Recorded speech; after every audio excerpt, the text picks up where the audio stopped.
King, we're delighted to have you here. I'm pleased to be here, Tim. Dr. King, could you tell us a little of your education and your business background?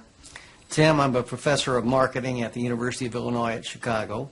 I got my bachelor's and master's degrees from the University of Texas in Austin, spent a tour of duty with the Exxon Corporation, and then returned to get my doctorate in business administration from Harvard University. More important to this discussion, over the last 6 years, I've been involved in doing research, teaching, and consulting in network marketing. So coming from such a conservative school, and I know you a little bit, and I know you to be very conservative, what caused you to look at network marketing to begin with? In 1990, we had a major economic recession in the United States. The Midwest and Chicago particularly were very badly hit. As a result, the interviewers stopped coming to campus. We were graduating hundreds of students a semester, and they weren't getting jobs. Our alumni were coming back to us, losing their jobs, looking for help, and we had nothing to offer them. Now, I started looking, because of my background in business consulting, at alternative career paths. I went out and I looked at starting your own business, at home-based businesses. I looked at franchising. I looked at direct selling. And in the direct selling arena, I backed into network marketing. Now, I was very cynical, skeptical. Tim, I was negative about network marketing.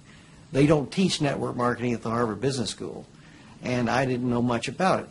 The end result was one of my students who was on the team asked me, "Why are you so negative about network marketing?" I looked at that young man and I said, "Son, I know enough to know I don't want to know any more." That student looked at me and he said, "Professor, if I gave you that answer to that question with no more information than you have, you would give me an F." I turned to him and I said, "Son, you're absolutely right. I have no basis for that conclusion. You just made an A." As a result, we went to the library, we went to meetings, and for the next 6 months, we did due diligence on the network marketing industry. I visited the top companies. I talked to network marketing leaders. I became an evangelist. In 1990-91, we started teaching network marketing in the marketing curriculum at the university. Wow. Was there any resistance from the dean of the school or the alumni? As it turned out, our dean at the time was a very entrepreneurial operator. He was looking for outreach programs that we could initiate. I had done my due diligence. We were getting good reviews in terms of student responses. So the dean said, "Maintain your professional profile and let's move forward with network marketing." What is your view of the industry of network marketing now, and where do you see it going in the future? Tim, the industry is coming of age. Today, we have computer and management information systems, which makes it possible for a network marketing company to organize a sales force so effectively that we can make a sale in Korea in Korean won, instantaneously convert that Korean won sale into US dollar sale, post that to a distributor's commission account in the United States, and pay that distributor in a week. Never before in the history of this industry has that been possible. So we have gone through a dramatic technological wave in the 1980s, the early 90s. I argue now we're moving into the wave of professionalism, and I emphasize professionalism at several levels. Number one, we are seeing more and more professionals, physicians, dentists, attorneys, CEOs, college professors, going into network marketing. Secondly, we're seeing a completely different attitude on the part of the press. The Wall Street Journal, Forbes, the Chicago Tribune, regional dailies around the United States are giving network marketing very positive press. On the other hand, the universities are accepting network marketing as a legitimate channel of distribution. The University of Illinois Chicago has offered the first certificate seminar in network marketing in the history of the industry. The University of Houston is going to be sponsoring network marketing as part of their outreach entrepreneurial programs. We are seeing more and more community colleges setting up network marketing courses on their campuses. So I see this industry growing dramatically over the next 10 years. It's currently a $20 billion industry in the United States. We have 7 to 10 million distributors in operation. We're expanding globally into Asia, into South America, into Europe.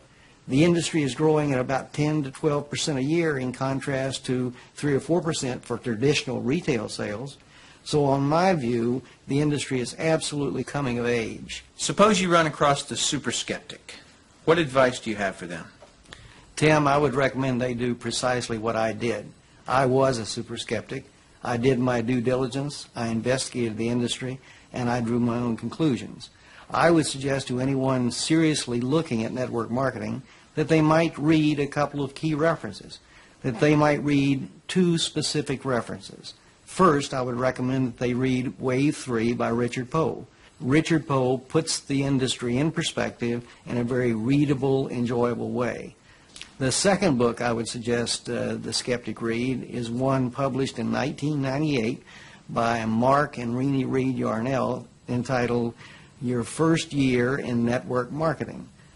I strongly recommend that you do your due diligence and then begin to define precisely what role you want to play in the network marketing industry. Set realistic expectations. If there's a single cause for failure in this industry, it's the get-rich-quick syndrome, thinking that you can come into the industry and make enormous sums of money with no work.